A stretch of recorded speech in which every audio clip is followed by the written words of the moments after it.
Hi everyone, hope you're doing well from wherever you're watching this channel, depending on your time zone. Now, there are serious allegations that Gachagwa has raised, which is causing a lot of panic among some individuals, especially the business class and those close to the president, including the president himself. Because there is the issue of the funds set aside for people with disability, actually, in Minnesota, that is USA. So it is emerging that these funds were stolen and transferred to Kenya. Then, those who were involved in this, they ended up buying lands, they ended up building a mall, and someone ended up funding a politician during the campaign. That's how the money was spent. So the US government is investigating this, and they need to try those people who are involved in this so that they can find out whether they're guilty or not. So with that, it means extradition should happen. That these people should be wakujiwe wachukuliwe hapa Kenya, wapelekwe US, Minnesota, then they be tried in the court of law. Gachagwa is alleging that the president is using every means possible to try and frustrate that move to extradite these people back to the US, just using court order to stop or block that move.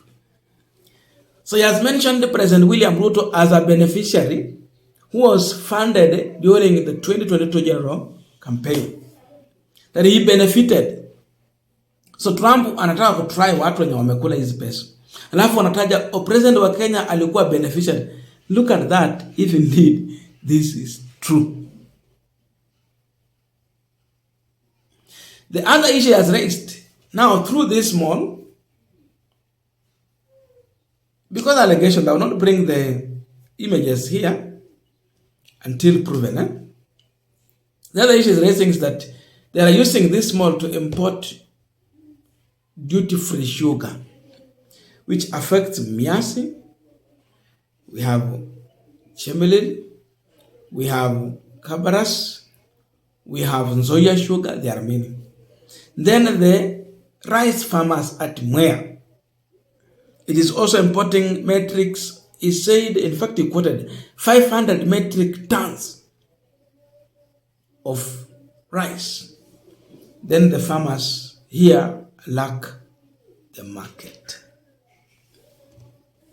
So Gachagwa is asking Trump to use the same formula he used in Venezuela, to just send a flight to come and pick these people, then take them to the US by fire or by force. Pale Minnesota, US, kulikuwa na pesa ya kusaidia people with disability, kusaidia watu wako na challenges.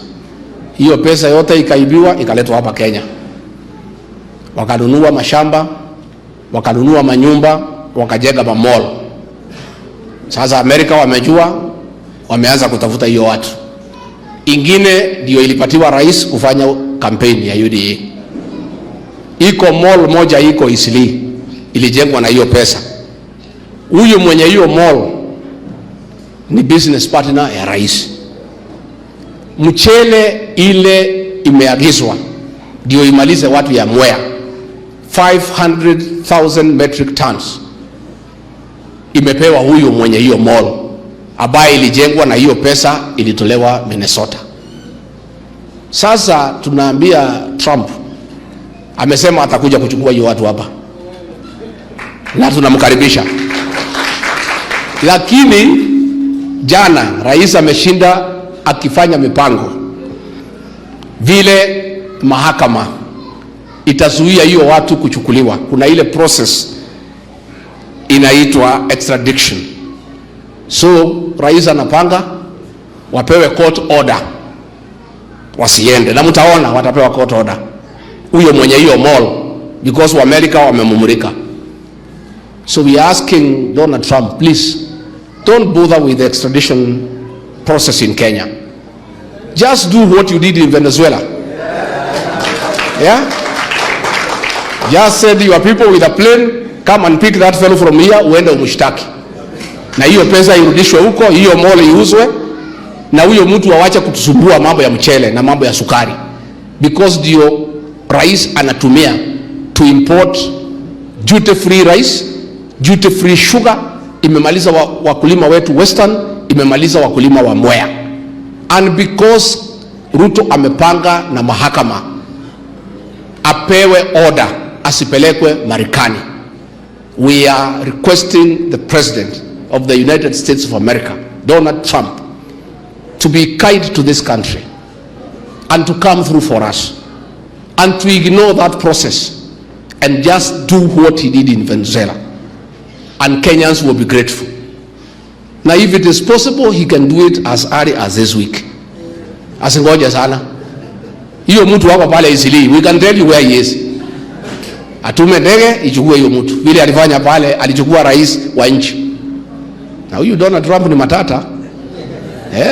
That's what we want him to do. Because that fellow alijenga hiyo mall na hiyo pesa. Na ndio anatumika kuangaisha wakulima Kenya. All the duty free rice yeye ndiye anafanya. Duty free sugar ndio anafanya. Ile shida yote imepata wakulima Kenya ni huyo mfanyabiashara ako pale Isili ambaye alijenga hiyo mall na pesa imeibiwa Minnesota.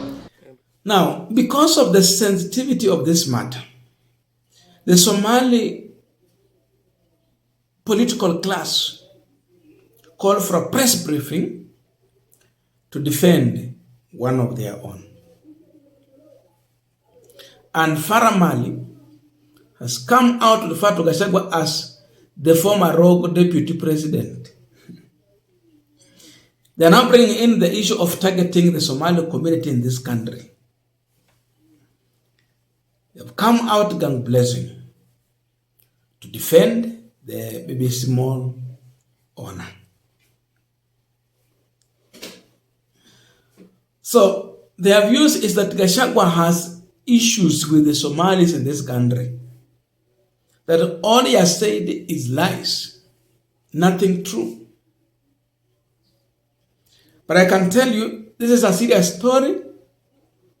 We will be following carefully to see how it is going to unfold. But the reality is that most of these politicians are always funded. And those who normally fund these politicians, mostly they are business people. With an intention, at least they will get something. So ukiona mwanabiashara anasaidia mwanasiasa, kuna matarajio. Na hiyo ndio huwa inaleta mambo kama corruption ama the issue of duty free importation. Unarudisha mkono. Unaona jamaa kama anapewa duty free rice importation na hii ya Kenya inapigwa ushuru. Nani anafaidika zaidi? That's how they do. So the president name has been mentioned. Na wakati inatajwa kwa mambo ambayo imehusika na pesa za watu wasiojiweza, inaleta picha mbaya kwa President William Ruto. So without wasting time, I want to leave you here with the video, the response from Farah Mali and the political class from the Somali Kenyans, so that you can listen to them and be the judge. But please remember to subscribe, like, and share our video. In response to a previous statement that was attributed to the former Deputy President of the Republic of Kenya, one regarding Gachagua, we condemn in the strongest terms the reckless and unacceptable statements by former Deputy President regarding Gachagua, which has taken Somaliphobia into a new alarming level. His attacks on Somali-owned businesses are born out of jealousy, envy, and hatred. They amount to ethnic profiling, misinformation, and deliberate attempts to divide Kenyans. Somali community has conducted businesses with other communities from other Kenyan communities from colonial period to date, forming one of the most trusted and resilient commercial partnerships in the history of our country. It is therefore irresponsible and dangerous for any leader to try and create enmity between communities that have coexisted and prospered together for generations. The attempt to link the BBS Mall to alleged Minnesota fraud is entirely false. BBS Mall is the result of years of hard work, careful planning, transparent, legal investments by its owners. The owners are globally respected businessmen. This business was mooted long before His Excellency President William Ruto became even a deputy president, before he became a deputy president, let alone becoming a president. The project took many years to complete and has created jobs, contributed to government revenue, and supported Kenyan local communities. This magnificent mall has elevated Kenya to new global and international heights. Our silence should not be taken for fear. The Somali community are not anyone's guests in the Republic of Kenya. Kenya is a colonial construct. We did not choose to be Kenyans. Other Kenyans did not choose to be Kenyans. We were part of the Kenya colony and protectorate, which was created by the British to suit their own desires of the time, at the time. But since we got independence, we have learned to coexist together, live together harmoniously as one entity, one sovereign state, one territorial integrity, and to respect one another. We will not shy away from defending our businessmen from reckless and divisive utterances by this rogue Rigathi Gachagwa, who is smarting away from the impeachment and remains bitter long after he was impeached. When he was deputy president, all was well, including praising the same people he now attacks, showing that his actions are personal and politically motivated and lack any factual basis. Kenya's leaders and citizens must reject attempts to criminalize success or business acumen and using ethnicity as a factor. Somali-owned business enterprises, like all other Kenyan enterprises, strengthen